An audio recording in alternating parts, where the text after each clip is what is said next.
Einam prie pagrindinės temas krevečių ir krevečių šėrimą. Va, aš naudoju Tropicale Velsigrana ir JBL Novo Prawn sumaišytus kaip sausus pašarus krevetėm. Aš juos susimaišęs esu va taip į indelį ir parodysiu delnetoj. Ir va jie atrodo va taip.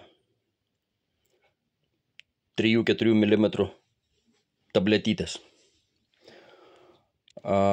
Tropicalis yra kietesnis, plokščias. JBL'as yra minkštesnis. Ir sraigės, ir dugninės žuvis, ir taip toliau ėda juos. Tropicalis mažiau rūksta, yra geresnis. Ir lėčiau valgosi. O JBL'as yra